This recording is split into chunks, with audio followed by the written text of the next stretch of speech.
ടൈമിലേക്ക് രണ്ടാം ഹാഫും കഴിയുമ്പോൾ വ്യക്തമായ ആധിപത്യം പുലർത്തുന്നത് സ്പെയിൻ തന്നെയാണ്. 66% ബോൾ പൊസിഷനിലൂടെ സ്പെയിൻ ഇപ്പോഴും മുമ്പിൽ തന്നെയാണ്. 34% ബോൾ പൊസിഷൻ മാത്രമേ അർജന്റീനയ്ക്ക് നേടാൻ സാധിച്ചുള്ളൂ. അർജന്റീനയുടെ സ്കോറിൽ നിരാശകരമായ ഒരു കാര്യം കൂടി സംഭവിച്ചിരിക്കുന്നു. അർജന്റീനൻ midfielder Enzo Fernandez red card കിട്ടി പുറത്തു പോയിരിക്കുന്നു. ഇനി എക്സ്ട്രാ ടൈം കേവലം 10 പേരുമായിട്ട് വേണം അർജന്റീനയ്ക്ക് ഇനി പോരാടാൻ. വ്യക്തമായ ആധിപത്യം പുറത്തുകൊണ്ടാണ് സ്പെയിൻ മുന്നേറിക്കൊണ്ടിരിക്കുന്നത്. ഇതുവരെ 15 ടോട്ടൽ ഷോട്ടാണ് സ്പെയിൻ എടുത്തിരിക്കുന്നത്. അതിൽ 10 ഓൺ ടാർഗറ്റും.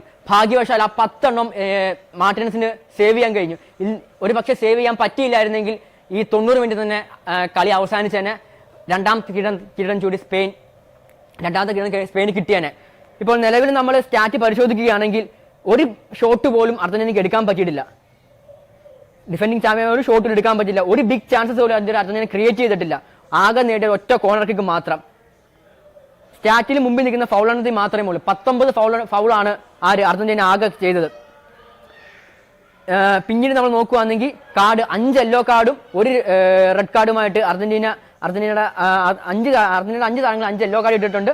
എനിക്ക് റെഡ് കാർഡും കിട്ടിയിട്ടുണ്ട്. ബാക്കി കാര്യങ്ങൾ നോക്കുകയാണെങ്കിൽ നിലവിൽ അർജന്റീനയുടെ കളി ശൈലി നോക്കുകയാണെങ്കിൽ എന്തുകൊണ്ടോ അർജന്റീന ബാക്ക് പാസ് ഇട്ടാണ് കളിച്ചുകൊണ്ടിരിക്കുന്നത്. ഒരു അറ്റാക്കോ നമ്മൾ മുമ്പുള്ള കളിയിൽ കണ്ട ഒരു അഗ്രസീവ്നെസ്സോ ഈ ഒരു മത്സരത്തിൽ കാണാൻ കഴിയുന്നില്ല. തികച്ചും ഡിഫൻസീവ് മെത്തേഡിലോട്ട് പോയി എന്നാണ് തോന്നുന്നത്. പക്ഷെ എന്നിരുന്നാലും പന്ത് കൈവശം വെക്കുന്നതിലും അർജന്റീനയ്ക്ക് കാര്യമായ പാഴ്ചകളും തെറ്റുകളും സംഭവിച്ചിരിക്കുന്നു. അതിന്റെ തെളിവാണ് പൊസിഷനുള്ളത്. തീരെ അഗ്രഷൻ ഇല്ലാത്തൊരു കാര്യമാണ്. ഒരു ഷോട്ട് പോലും ഇതിൽ എടുത്തിട്ടില്ല. നിലവിൽ 15 ഷോട്ടാണ് സ്പെയിൻ എടുത്തിരിക്കുന്നത്. അതിൽ 15 ഷോട്ട് സ്പെയിൻ എടുത്തപ്പോൾ ഒരു ഷോട്ട് പോലും അർജന്റീനയ്ക്ക് എടുക്കാൻ സാധിച്ചിട്ടില്ല. അർജന്റീന നേരെ ആകെ തിളങ്ങിയത് എമിലിയാനോ മാർട്ടിനസ് മാത്രം.